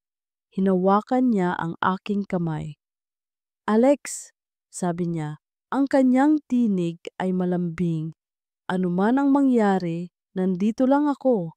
Hindi magbabago ang nararamdaman ko para sa iyo. Sa mga salitang iyon, naramdaman ko ang paglaya, ang pagharap sa aking mga kahinaan, ang pagtanggap sa aking paggaling, at ang pag-asa sa isang hinaharap kasama siya. Lahat ay tila naging posible na. Ang pagkakulong kay Victoria ay nagdala ng malaking ginhawa, ngunit ang mga bakas ng kanyang ginawa ay nanatili. Ang pagharap sa mga legal na proseso at ang paglilinis ng pangalan ng kumpanya ay naging pangunahing gawain namin ni Alex. Habang ginagawa namin ito, mas lalo kong nakilala si Alex. Hindi bilang isang mayaman at may kapansanang milyonaryo, kundi bilang isang taong may lakas ng loob, katapatan at isang puso na puno ng kabutihan. Ang kanyang pag-amin na kayanan niyang maglakad ay nagdulot sa akin ng saya at pag-asa. Alam kong iyon ang kanyang matagal nang minimithi. Ngunit naramdaman ko rin ang kanyang pag-aalangan, ang kanyang takot na baka magbago ang lahat sa pagitan namin. Alex, sabi ko, hinawakan ang kanyang kamay. Hindi magbabago ang nararamdaman ko para sa iyo. Mahal kita, kahit ano pa ang mangyari. Ang kanyang mga mata ay nagliwanag sa sinabi ko. Sa sandaling iyon, alam kong handa na kaming harapin ang anumang hamon. Ang aming pagmamahalan ay hindi nakabatay sa kanyang pisikal na kalagayan, kundi sa aming pagkaunawaan, pagtitiwala at pagmamahal sa isa't isa. Ang paghaharap sa mga ebidensya laban kay Victoria ay nagpatunay na ang kanyang plano ay mas malalim pa kaysa sa pagkontrol lamang sa kumpanya. Tila may kinalaman ito sa pagpapahina sa buong pamilya Dyson at marahil ay isang paraan ng paghihiganti sa isang nakaraang hindi namin alam. Ang mga detalye ay nanatiling malabo, ngunit ang resulta ay malinaw. Si Victoria ay mananagot sa kanyang mga ginawa. Sa paglilinis ng pangalan ng kumpanya, mas lalo pang lumakas ang pundasyon ng Dyson Corporation. At si Alex, sa kanyang bagong lakas at pananaw, ay naging isang mas epektibong leader. Ang kanyang pagiging bukas at tapat ay nagbigay inspirasyon sa kanyang mga empleyado. Ang pinakamahalaga, ang aming relasyon ay lumalim. Ang mga lihim at kasinungalingan ay napalitan ng pagtitiwala at pagmamahal. Ang pagharap sa panganib ay nagpatibay sa aming pagkakaugnay. Alam kong ang aming paglalakbay ay hindi magiging madali, ngunit sa tabi ni Alex, ramdam ko ang kapayapaan at ang pag-asa para sa isang magandang kinabukasan. Ang sulat na iyon, isang maliit na piraso ng papel na naglalaman ng isang larawan at ilang salita, ngunit sapat na para muling pagalawin ang mga alon ng pangamba sa aking dibdib. Si Victoria, kahit na nakakulong, ay tila mayroon pa ring paraan para maghasik ng lagim. Ang ngisi niya sa larawan, ang kanyang pakikipag-usap sa isang hindi kilalang tao sa loob ng kulungan. Lahat ay nagpapahiwatig na hindi pa tapos ang kanyang laro. Ano sa tingin mo ang ibig sabihin nito, Alex? Tanong ko, inabot sa kanya ang sulat. Kami ay nasa kanyang opisina, isang lugar na ngayon ay puno ng mga bagong dokumento at talaan na nagpapakita ng malinis na takbo ng kumpanya. Tinitigan ni Alex ang larawan, ang kanyang noo ay nakakunot. Hindi ko alam, Belle, ngunit hindi ito magandang senyales. Tumingin siya sa akin, ang kanyang mga mata ay puno ng pag-aalala. Kailangan nating maging mas maingat. Tila mayroon pa siyang network sa labas. Ang pagiging maingat ay naging pangalawang kalikasan na para sa amin. Ang mga araw na puno ng pag-aalala at takot ay nagturo sa amin na hindi kami maaaring maging kampante. Kahit na malayo na ang narating namin, tila palagi pa ring may nakabantay na panganib dahil sa sulat na pagdesisyunan naming hindi na lamang umasa sa mga pulis. Kailangan naming aktibong maghanap ng mga kasagutan, hindi lamang para protektahan ang aming sarili, kundi para na rin sa katarungan. Naisip ko ang mga lumang dokumento na nakita namin sa kahon noon sa library. Tila may kinalaman ang mga iyon sa mas malalim na kaso ng pamilya Dyson. Alex, sabi ko, naalala mo ba yung mga dokumento na nakuha natin noon? Yung tungkol sa mga transaksyon ng ama mo? Tumango siya. Oo, marami tayong nahanap na hindi malinaw. Ngunit hindi namin alam kung ano ang ibig sabihin ng mga iyon noon. Baka ito na ang panahon para tingnan ulit natin ang mga iyon, sabi ko. Baka may kinalaman ito sa mga tao na kinakausap ni Victoria sa loob ng kulungan. Nagkasundo kami. Sa tulong ni Attorney Reyes, muli naming binuksan ang mga lumang file. Ito ay isang mahirap at nakakapagod na proseso. Ang mga dokumento ay luma, ang mga sulat ay halos hindi na mabasa at ang mga numero ay nakakalito. Ngunit sa bawat piraso ng impormasyon na aming natutuklasan, tila mas lumilinaw ang larawan. Natuklasan namin ang isang network ng mga ilegal na transaksyon na nagsimula pa noon kasama ang mga pangalan ng mga tao na hindi namin kilala. Tila ang mga ito ay may kinalaman sa pagpapahina sa kumpanya at ang pagpapayaman ng ilang piling tao gamit ang pera ng Dyson Corporation. At ang mga pangalan na lumalabas sa mga dokumentong ito ay ang mga pangalan na tila may koneksyon sa mga hindi kilalang tao na binabanggit sa mga lihim na usapan ni Victoria. Tingnan mo to, Belle, sabi ni Alex. Itinuturo ang isang pangalan sa isang lumang ledger.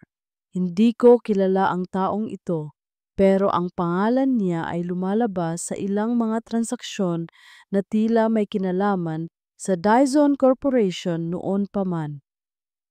Tiningnan ko ang pangalan at ang pangalang ito, Alex, lumalabas din sa ilang mga sulat ni Victoria na nakuha natin. Ang sabi dito, siya raw ang tumulong sa kanya para maayos ang mga problema. Nagkatinginan kami. Ang mga piraso ng palaisipan ay unti-unting nagtutugma. Ang taong kinakausap ni Victoria sa loob ng kulungan ay tila ang utak sa likod ng lahat ng ito. Ang taong tumulong sa kanya noon pa man. Kailangan nating malaman kung sino siya, sabi ni Alex. Ang kanyang tinig ay puno ng determinasyon. At kailangan nating malaman kung ano ang plano niya ngayon. Sa tulong ni Attorney Reyes, sinimulan naming imbestigahan ang taong ito sa pamamagitan ng mga lumang record at ilang mga mapagkakatiwalaang impormante na nakuha namin. Natuklasan namin ang kanyang pagkakakilanlan. Isang dating empleyado ng Dyson Corporation na umalis maraming taon na ang nakalilipas at tila nawala na lang. Ang pangalan niya ay Ricardo Santos. Ricardo Santos, sabi ni Alex, tila binabalikan ang mga alaala. Hindi ko siya maalala, ngunit tila siya ang susi sa lahat ng ito. Ang pagtuklas kay Ricardo Santos ay nagbukas ng panibagong kabanata sa aming paghahanap ng katotohanan. Ang laban ay hindi pa tapos. Ang anino ni Victoria ay tila mas lumalalim pa at ang panganib ay tila mas malapit na ngayon kaysa dati. Kailangan naming maging handa. Ang sulat na natanggap ko ay nagpapakita na hindi pa tapos ang laban. Si Victoria, kahit na nakakulong, ay patuloy na naglalaro. Ang kanyang kakayahang makipag-ugnayan sa labas ay isang malaking banta. Kailangan kong kumilos, hindi lamang para protektahan si Belle at ang aming kumpanya, kundi para na rin sa aking sarili. Ang pagbabalik-tanaw sa mga lumang dokumento kasama si Belle ay nagbigay sa akin ng pag-asa. Ang mga ito ay hindi lamang mga piraso ng nakaraan. Ito ay mga susi na maaring magbukas ng mga kasalukuyang problema. Ang pagtuklas sa pangalan ni Ricardo Santos ay isang malaking hakbang. Ito ay nagpapatunay na ang mga plano ni Victoria ay hindi lamang personal, kundi may kasamang mas malaking operasyon. Belle, sabi ko, habang tinitingnan ang listahan ng mga pangalan, kailangan nating alamin kung sino si Ricardo Santos. Tila siya ang utak sa likod ng lahat ng ito. Nagsimula na po akong mag-imbestiga kay Ricardo Santos, Alex. Sabi ni Attorney Reyes, nasanay siya na kasama namin sa pag-aaral ng mga dokumento. Meron na akong ilang impormasyon. Tila isa siyang dating mataas na opisyal sa kumpanya, ngunit nawala na lang bigla maraming taon na ang nakalilipas. May mga haka-hakang may kinalaman siya sa pagkalugi ng ilang proyekto noon.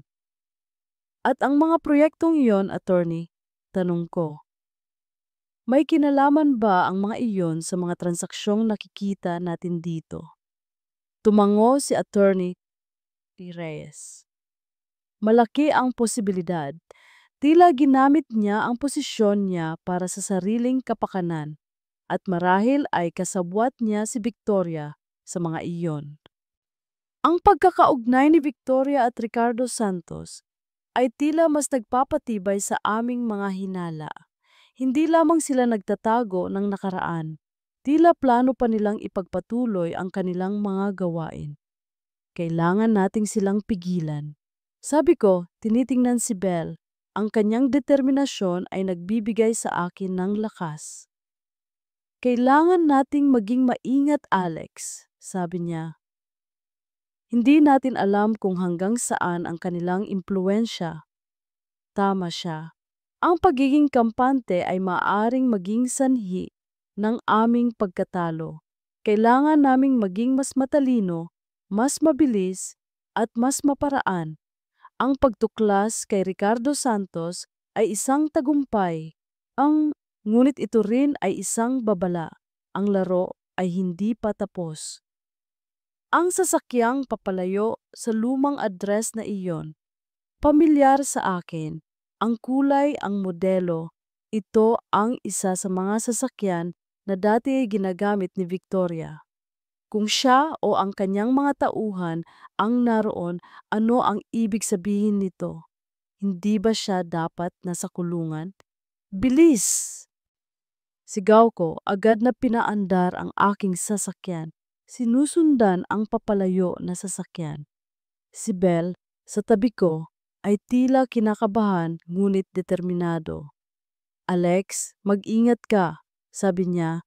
Ang kanyang tinig ay puno ng pag-aalala. Hindi natin alam kung ano ang naghihintay sa atin. Alam ko, sagot ko, nakatuon sa daan. Ngunit kailangan nating malaman kung sino ang kasama niya at kung ano ang plano nila. Ang pagtakbo ng sasakyan ay mabilis. Sinusundan ang papalayo na sasakyan sa mga kalsada ng lungsod. Sa bawat pagliko, sa bawat pagbilis, nararamdaman ko ang pagtaas ng aking puso. Hindi lamang para sa panganib na aming kinakaharap, kundi para na rin sa posibilidad na muling maharap si Victoria. Ang babaeng iyon ay tila hindi sumusuko. Pagkaraan ng ilang minuto, huminto ang sasakyan sa isang abandonadong warehouse sa gilid ng bayan. Madilim at tila napakalamig sa paligid. Bumaba kami mula sa aming sasakyan, maingat na lumalapit sa gusali. Ang pinto ay bahagyang nakaawang. Sa loob nakita namin si Victoria. Nakatayo sa harap ng isang lalaki. Sa ilalim ng mahinang ilaw, nakilala ko ang lalaki. Si Ricardo Santos, ang utak sa likod ng lahat. Sila ay nag-uusap. Tila may mahalagang transaksyon na nagaganap. Nakuha mo na ba ang lahat? Tanong ni Victoria, ang kanyang tinig ay puno ng pagkaapurahan. Oo, sagot ni Ricardo, hawak ang isang briefcase. Lahat ng mga dokumento at impormasyon na kailangan natin para mailipat ang mga assets. Magaling! Sabi ni Victoria, tumawa ng mahina. Kapag nagawa natin ito, wala na silang makukuha sa akin at mababayaran mo ang iyong serbisyo. Naramdaman ko ang pagkulo ng aking dugo. Ang kanilang plano ay malinaw, ang nakawin ang mga natitirang assets ng kumpanya at tumakas. Ito ang dahilan kung bakit sila nagpupulong. Ito ang dahilan kung bakit hindi pa tapos ang kanilang laro. Hindi na yan mangyayari. Sabi ko, pumasok kami ni Belle sa loob ng warehouse. Ang aking tinig ay puno ng determinasyon. Napatigil sila, nagulat sa aming pagdating. Ang ekspresyon ni Victoria ay nagbago mula sa pagiging dominante patungo sa pagiging natatakot. Si Ricardo Santos naman, tila hindi natinag, ang kanyang mga mata ay puno ng paghamak. Alexander, sabi ni Victoria, ang kanyang tinig ay puno ng sarkasmo. Anong ginagawa mo dito? Hindi ka ba dapat nasa kumpanya mo? Tapos na ang panloloko mo, Victoria. Sabi ko, lumapit sa kanila. Alam na namin ang lahat. Hanggang ngayon, hindi ka pa rin naniniwala sa akin? Sabi ni Ricardo Santos, tumawa ng mahina. Napakadaling manipulahin ang mga tulad ninyo. Hindi kami madaling manipulahin, sabi ni Belle. Tumayo sa tabi ko, ang kanyang tinig ay matatag.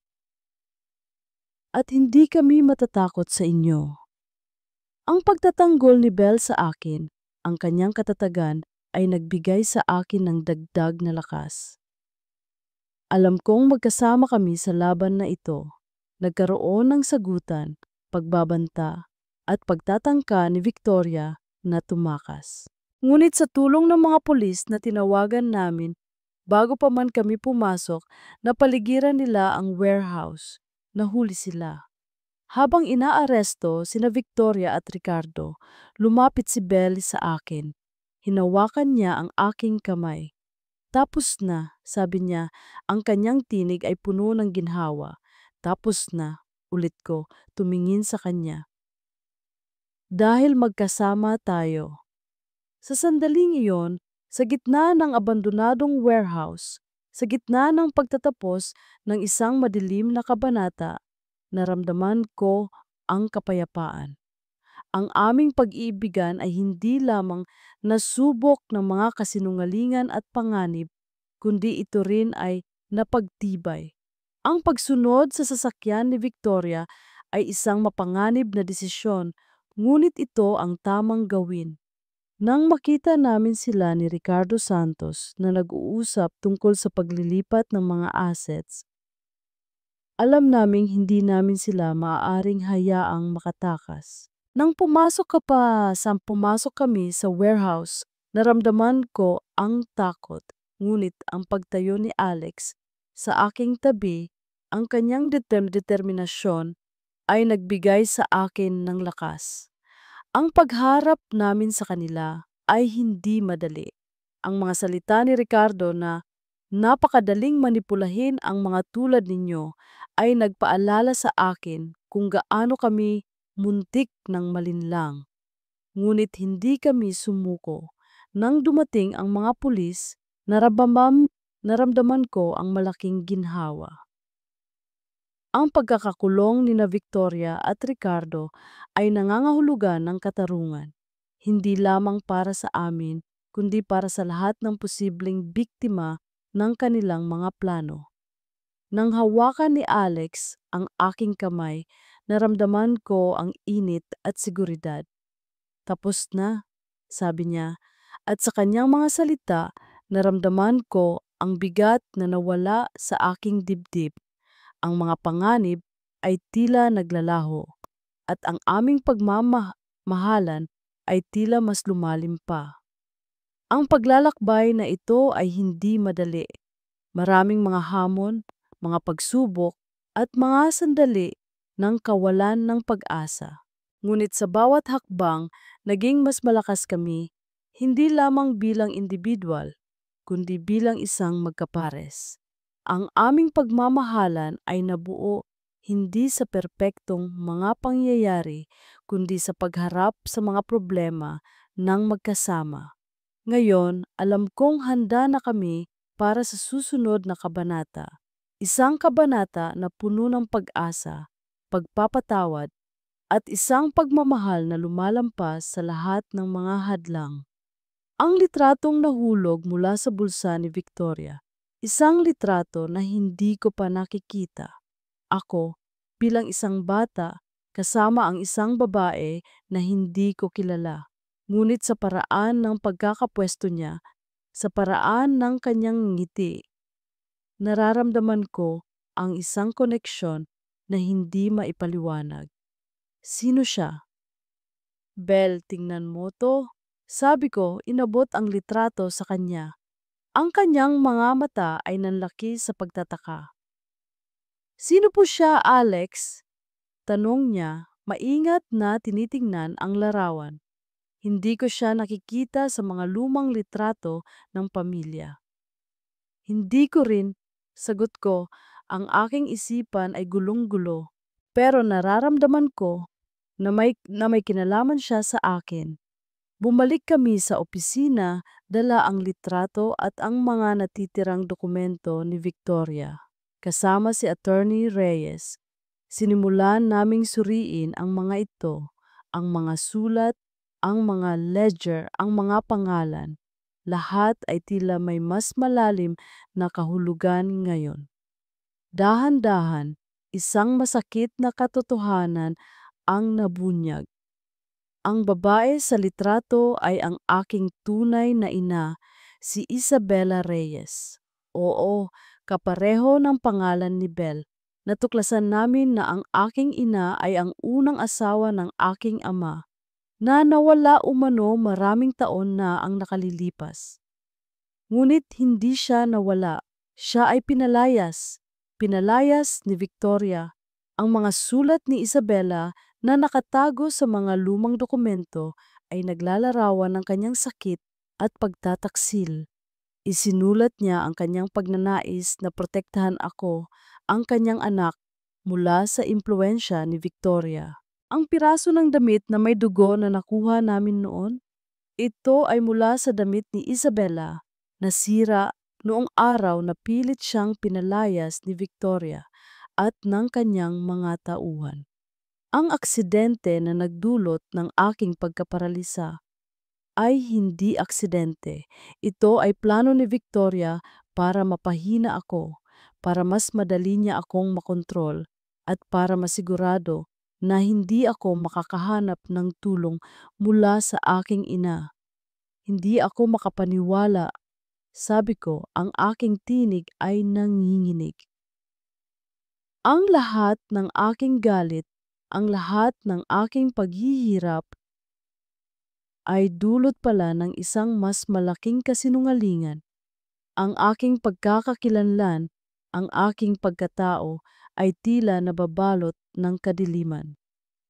Isabela Reyes, sabi ni Attorney Reyes, tumitingin sa mga papeles. Ang iyong ina ay isang matapang na babae. Sinubukan niyang ipaglaban ang karapatan mo. Tumingin ako kay Belle. Ang kanyang pangalan, ang kanyang pamilya, ang lahat ay tila nagiging malinaw. Belle, sabi ko, ang aking tinig ay puno ng pag-asa at pagkalito. Ang pangalan mo, ang pangalan ng ina ko, pareho. Napatingin siya sa akin, ang kanyang mga mata ay nanlaki sa pagkaunawa. Tila nakikita niya ang koneksyon, ang hindi inaasahang pagtatagpo ng aming mga buhay. tayo po pala ay magkapareho ng pangalan ng ating mga ina.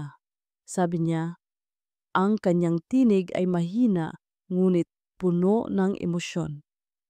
Siguro po, ito ay hindi nagkataon lamang. Naramdaman ko ang pagdaloy ng dugo sa aking mga ugat, isang bagong lakas na hindi ko pa nararanasan.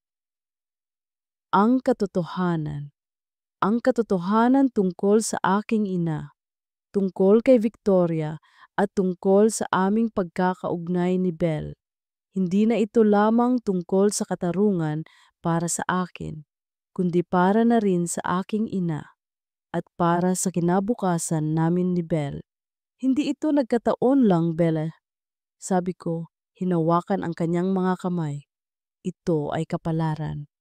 Naramdaman ko ang pag-agos ng aking luha, hindi ng kalungkutan, kundi ng pagpapalaya. Ang paghahanap sa aking tunay na pagkatao, ang pagharap sa mga kasinungalingan ay nagdala sa akin dito, kay Belle. Kailangan nating ilantad ang lahat ng ito, Belle. Sabi ko, ang aking tinig ay puno ng determinasyon. Kailangan nating ipaglaban ang katotohanan. Para sa aking ina, para sa ating kinabukasan. Tumango si Belle. Ang kanyang mga mata ay puno ng determinasyon. Sama-sama po tayo, Alex. Ang pagtuklas sa totoong pagkatao ng ina ni Alex, si Isabela Reyes, ay isang malaking pagkabigla. Hindi ko akalain na ang pangalang kapareho ko ay mayroon palang ganito kalalim na koneksyon sa aking buhay. Ang mga sulat niya, ang kanyang sakit, ang kanyang pagtatanggol sa kanyang anak, lahat ay nagbigay sa akin ng malalim na paggalang sa kanya.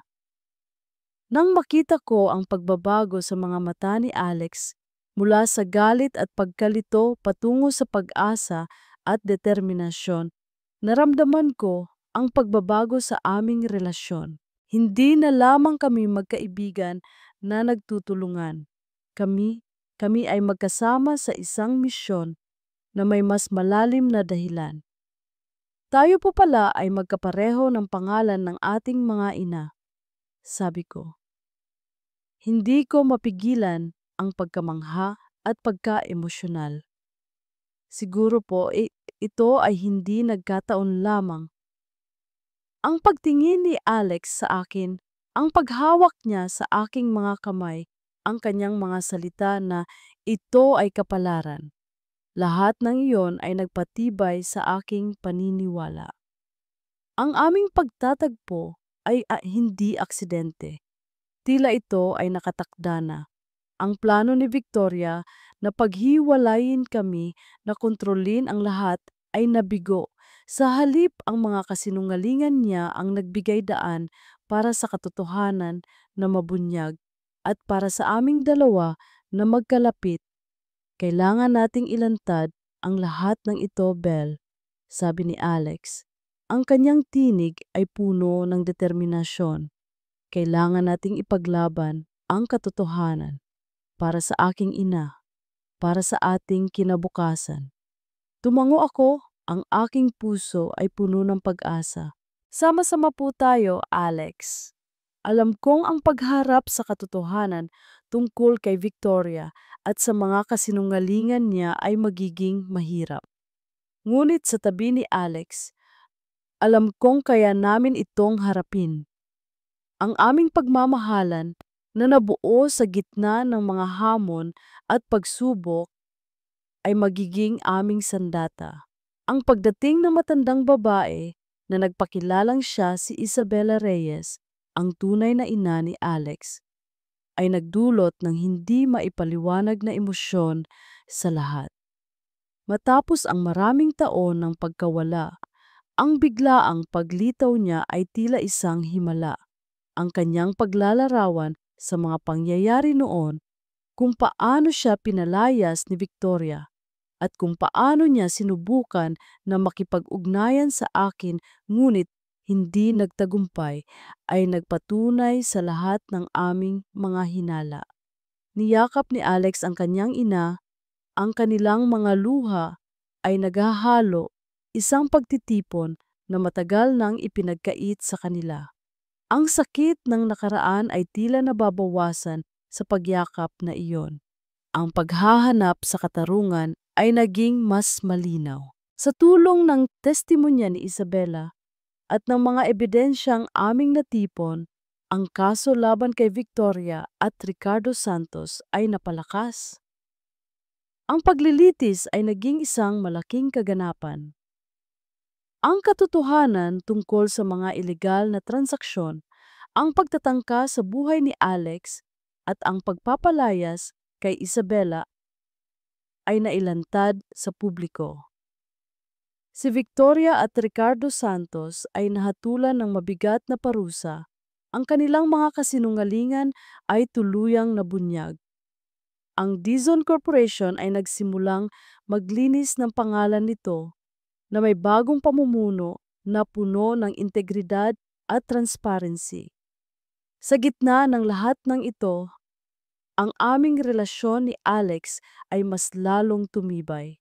Ang aming pagmamahalan ay hindi lamang nabuo sa pagharap sa panganib, kundi sa pagbibigayan, pagtitiwala at pagmamahal sa isa't isa. Isang araw, habang naglalakad kami sa dalampasigan, ang araw ay dahan-dahang lumulubog sa abot tanaw, nagpipinta ng langit sa mga kulay kahel at rosas. Hinawakan ni Alex ang aking kamay, ang kanyang mga mata ay puno ng pagmamahal. "Belle," sabi niya, ang kanyang tinig ay malambing. Sa lahat ng pinagdaanan natin, isang bagay ang naging malinaw. Tumingin ako sa kanya, naghihintay. "Ang pagmamahal ko sa iyo," sabi niya, ngumiti. "Hindi ito magbabago, higit pa rito, lumalakas pa ito." Ngumiti ako, ang aking puso ay puno ng kaligayahan. "Alam ko, Alex, at ang pagmamahal ko rin sa iyo." Sa tingin ko, sabi niya, tinitigan ang mga alon. "Handa na tayo." "Handa na para saan?" Tanong ko, nagtataka. Hinawakan niya ang aking pisngi, ang kanyang mga mata ay puno ng pangako. "Handa na para sa isang bagong simula, para sa isang buhay na magkasama. Magpapakasal tayo, Belle." Hindi ko napigilan ang aking luha. Ito ang pinakainaasam kong sandali. Ang aking mga pangarap para sa aking pamilya at ang aking pangarap para sa amin ni Alex ay tila natutupad na. "Oo, Alex," sabi ko, tumulo ang aking mga luha. "Oo, gusto kong magpakasal sa iyo." Ang aming kasal ay isang simple, ngunit napaka-emosyonal na seremonya. Naroon ang pamilya ni Alex, kasama na ang kanyang ina at ang aking pamilya, na ngayon ay malaya na sa mga pasanin. Ang aking kapatid na si Miguel ay nakangiti, malusog na. Ang pagmamahal at suporta na aming natanggap ay napakalaki. Sa pagpapalitan namin ng mga panata, nangako kaming magmahalan, magtiwala, at maging sandigan ng isa't isa sa kabila ng lahat. Ang aming pagmamahalan ay nabuo hindi sa mga perpektong pangyayari, kundi sa pagharap sa mga unos ng magkasama. Ilang buwan matapos ang kasal, isang bagong himala ang dumating. Isang maliit na buhay ang nabubuo sa sinapupunan ko. Isang bunga ng aming pagmamahalan, isang simbolo ng aming bagong simula. Sa aming pagbabalik sa dalampasigan, hawak ang aming maliit na sanggol, nakatingala kami sa kalangitan. Ang araw ay muling lumulubog, ngunit ngayon, ang kulay nito ay hindi lamang kahel at rosas, kundi puno ng pag-asa at pangako. "Malapit na tayong maging tatlo," sabi ni Alex. Hinahaplos ang aking tiyan, napangiti ako, nakasandal sa kanyang dibdib. Isang bagong simula para sa ating pamilya. Ang mga anino ng nakaraan ay tila naglalaho na. Ang mga kasinungalingan at mga pagsubok ay nagbigay daan sa isang hinaharap na puno ng liwanag, pagmamahal at kapayapaan. Ang aming kwento ay hindi lamang isang kwento ng pag-iibigan, kundi isang kwento ng pagbangon, pagpapatawad at ang hindi matitinag na lakas ng pag-asa. Ang pagdating ni Mama Isabela ay nagbigay ng kumpletong kabanata sa aking buhay. Ang makasama siya at ang makita ang kanyang kaligayahan kasama ako at ni Bel ay higit pa sa aking inaasahan. Ang paglilitis at ang paghatol kay Victoria at Ricardo ay nagbigay ng katarungan, ngunit ang tunay na katarungan ay ang pagkakaroon ng isang pamilyang buo, isang pagmamahal na walang hanggan. Ang pagpapakasal kay Belle ay ang pinakamaganda kong desisyon. Ang babaeng ito, na unang nakita ko bilang isang hamak na tagapag-alaga ay hanggat may tatradaga, ay naging aking kaligtasan, aking lakas, at aking pag-ibig. Ang aming pagmamahalan ay hindi lamang basta nabuo. Ito ay pinanday sa apoy ng mga pagsubok. Ang aming bagong simula, ang aming sanggol, ay ang pinakamatamis na bunga ng aming paglalakbay. Ito ay isang patunay na ang pag-ibig ay maaaring manalo laban sa lahat ng kadiliman. Ang aming pamilya na nagsimula sa gitna ng mga kasinungalingan at panganib ay ngayon ay nabubuhay sa liwanag ng pagmamahal at pag-asa. Tumingala ako sa langit, hawak ang aking asawa at ang aking anak. Ang nakaraan ay isang alaala na nagpatibay sa amin. Ang kasalukuyan ay puno ng pagmamahal at ang hinaharap ay amin na.